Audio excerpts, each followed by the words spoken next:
Now, there are casting decisions in horror movie history that are just so obviously right. Jack Nicholson in The Shining, Kathy Bates in Misery, or Kurt Russell in, well, just about anything. And then there are those choices that are clearly doomed to failure. From bad remakes to heartless adaptations, it's depressingly common to read the announcement of a film's cast and just know from the off that it is going to fail. But less common, though, are the hirings that fall somewhere in between. Horror movies over the years that have taken on board great actors, but it just somehow still hasn't worked out. And that's what we're here to talk about today. As I'm Jules, this is WhatCulture.com, and these are 10 horror movie casting choices that should have worked, but didn't. Number 10. Harrison Ford, What Lies Beneath. Casting one of modern movies' good guy icons as a villain is a pretty neat trick, and in 2000's What Lies Beneath, it very nearly works. Robert Zemeckis' slightly confused supernatural thriller stars Harrison Ford as sinister Professor Norman Spencer, opposite an excellent Michelle Pfeiffer as his wife Claire. Now, for the first half of the movie, Ford's persona is subtly inverted to great effect.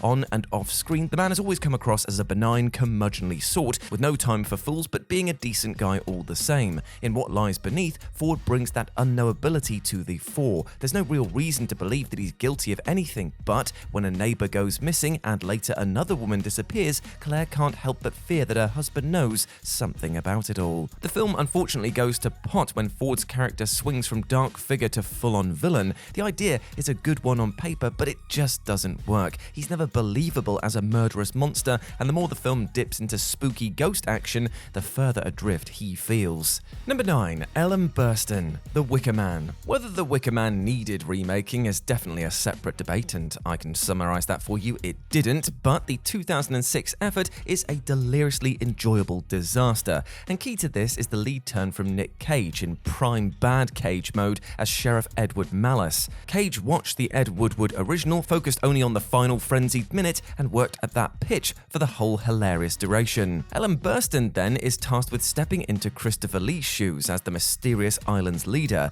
She takes a few cues from Lee's warm but sinister Lord Summer's Isle, instead playing her villain with subtlety and reserved frosty menace. In most films, an actor of her caliber taking that approach would actually work fine, but unfortunately not here. She just feels out of place in this festival of madness, the one stuffy note in a film otherwise given over to deranged broad performances. Now, great actors like Frances Conroy and Molly Parker go for broke here, aware that this isn't going to end well, but Burstyn, to her detriment, keeps things professional. The end result is that her relative banality sticks out like a sore thumb. She probably embarrasses herself the least, but feels the most out of place. Number 8. Anthony Hopkins, Bram Stoker's Dracula. Francis Ford Coppola's lush, po-faced vampire tale is a star-studded affair. Some of the casting does make sense here, like Winona Ryder and Richard E. Grant, and some work better than others, like Gary Oldman, and some were just odd. Hello, Keanu Reeves. But the outlier in all of this is Anthony Hopkins, whose performance as Van Helsing seems somewhat phoned in. As the doctor cum vampire expert, he wears a wispy wig, does a bit of a Dutch accent, and sometimes ups the energy as he espouses his theories on the creatures of the night, and that's about it. It feels at times as though the decision was made to let Gary Oldman and Gary Oldman alone have fun for the 2 hours plus duration of this film. While he preens, mugs, and plays to the back row, Hopkins languishes in a role given mostly to exposition and explaining to other characters what to do next. The source material can definitely be blamed here to a degree. I mean, the film is mostly quite faithful, and it was a while before Van Helsing became the heroic vampire killer that he's often pictured as, but it feels a waste of Hopkins at arguably the peak of his powers. Having stolen Silence of the Lambs in a quarter of an hour, here he's just a bit dull. Number 7. Malcolm McDowell, Halloween. Malcolm McDowell is one of the movie business's most naturally charismatic actors, from his breakthrough in If, through A Clockwork Orange and the maddeningly underrated Gangster No. 1, the silky tone and twinkling eyes of this prolific performer always reassure you that you're in for a good time. What he's not, though, is a master of subtlety, and while his turn as Dr. Samuel Loomis is most likely the highlight of Rob Zombie's Halloween, the tone just isn't quite right. In John Carpenter's original, which relies far more on carefully built tension than jumps and gore, Loomis cuts a realistically unimpressive figure. He's the one sane man warning of Michael Myers' escape from the hospital, a striding cool hero. He is not. McDowell, by comparison, can't help but ooze charm and machismo, tearing into his lines with theatrical relish, while Donald Pleasance's turn in the original was panicked and pleading, here McDowell is blusterous and aggressive to the point that Michael's fear factor is actually slightly diminished. He's great fun to watch, as he always is, but Loomis is supposed to be the grounding point of the picture, and that's not something the otherworldly McDowell can offer here. Number 6. Neil Patrick Harris, Gone Girl. Sometimes there's nothing better than taking a comedian or comic actor and sticking them in a serious role. Examples include Rodney Dangerfield in Natural Born Killers, or the natural dramatic chops of Adam Sandler when he wants to bust them out from time to time. And in David Fincher's domestic horror thriller Gone Girl, there are also 2 examples. Tyler Perry plays the flashy lawyer representing Ben Affleck's Nick against accusations that he's murdered his wife Amy. Now Perry is a great fit for the part, showbiz in front of the camera, calculating behind it. Neil Patrick Harris, however, plays Desi, an old flame of Amy, to whom she flees having framed her husband.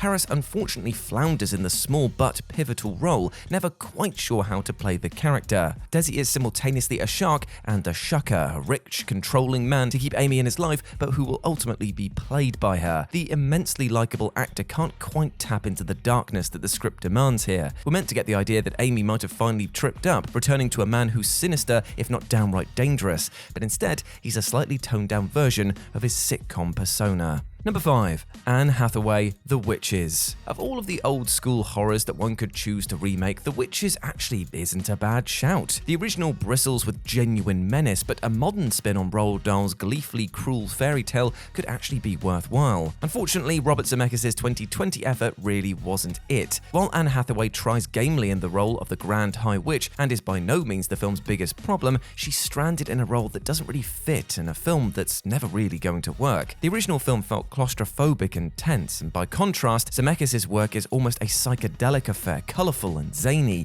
Now that would be fine, I mean it's a kid's film after all, but some of the special effects are genuinely horrible, most notably Hathaway's stretched, haunting mouth. His star to this end doesn't know whether to stick or twist, and while Angelica Houston's sorceress purred with casual vitriol, Hathaway is forced to go for broke, delivering a performance in turn too jolly that it's almost rabid. Number 4. Morgan Freeman, Dreamcatcher. It takes a lot to make an actor of Morgan Freeman's caliber look undignified, but Lawrence Kasdan's ultimately doomed adaptation of one of Stephen King's messiest and most sprawling novels certainly manages it. Dreamcatchers is the story of 4 friends with telepathic powers. On a hunting trip, they manage to stumble into a military-controlled zone with the forest on lockdown following an alien appearance.